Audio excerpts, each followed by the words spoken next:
The Chicago Bulls are a weird team, to say the least, but we gotta talk about them because I think they're getting into a territory to where they might be bad for like at least the next decade. So we really gotta talk about this because for the Bulls fans, I feel so sorry for them. Like, they really don't deserve this with Garpax, with Boylan.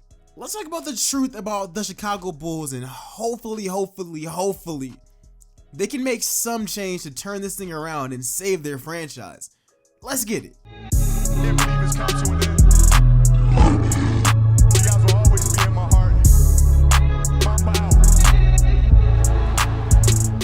Alright, so what is good, YouTube? It's your boy LegendaryEA. We are back here for another video, and today we're going to be talking about the Chicago Bulls. Now, I actually said I'd be doing this on the video that I uploaded on Friday. It was the best fits for the 2020 NBA draft.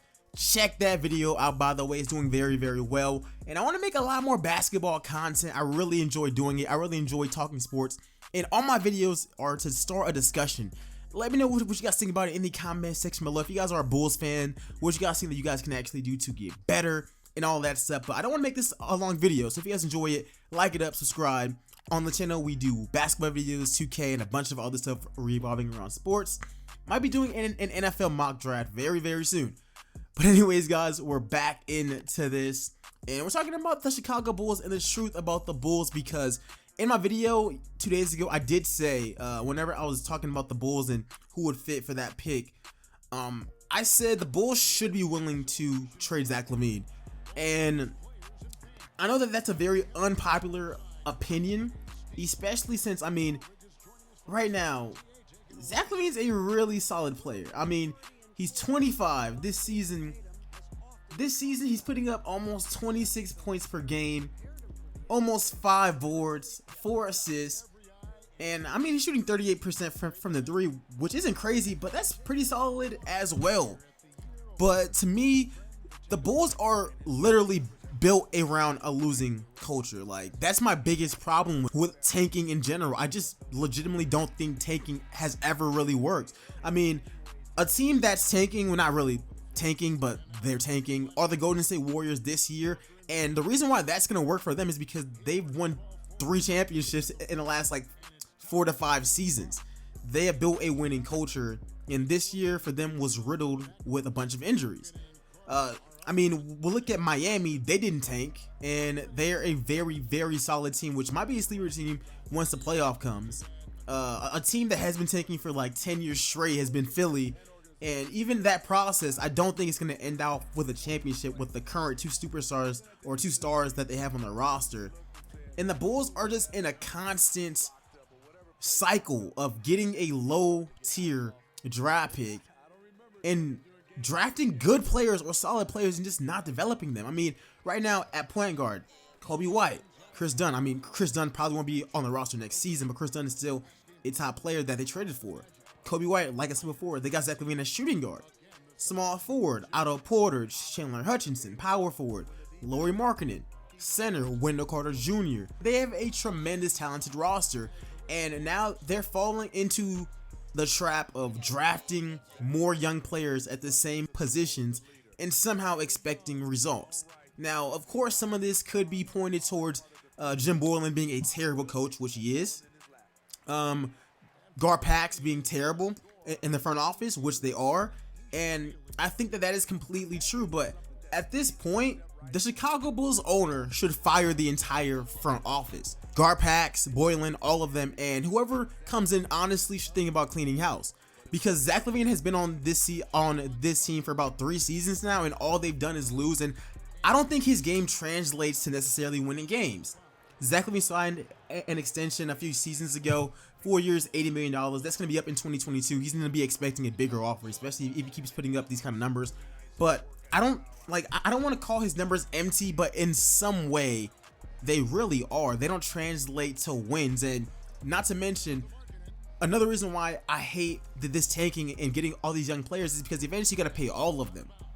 You're not going to pay all of these players or trade them. So Lauri Markkanen is going to become a free agent soon. He's probably going to get other offers that you're going to have to match. Same thing with Wendell Carter Jr. You're gonna pay Zach Lavine in 2 seasons. What if Kobe White turns out to be really, really good? Gonna have to pay him. Otto Porter is on the payroll right now, making like 26+ million. Gonna have to pay him or trade him. And that's to say who you guys take with this year's draft pick as well. I've heard rumors about you guys taking another point guard because you guys need a playmaker badly on that roster. All right, let's say that you guys get LaMelo. Let's say that you guys get Cole Anthony or whoever you guys draft. You're gonna have to pay them too.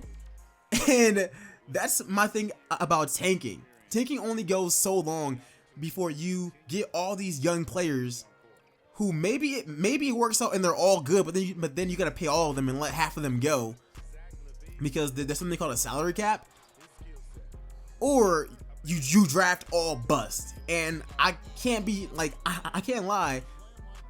I mean, the Bulls haven't done bad at drafting, but they've not done crazy good either. Like I really do like Carter, Laurie, and I think Kobe White would be a great player off the bench. But other than that, when you build a culture of losing around young players, I don't think people understand how difficult it is. Which is why whenever teams like Cleveland is a team to where after LeBron left the first time, it was so hard for them to actually win games. And yes, they had Kyrie. Kyrie and Zach Lavine are not on the same level at all.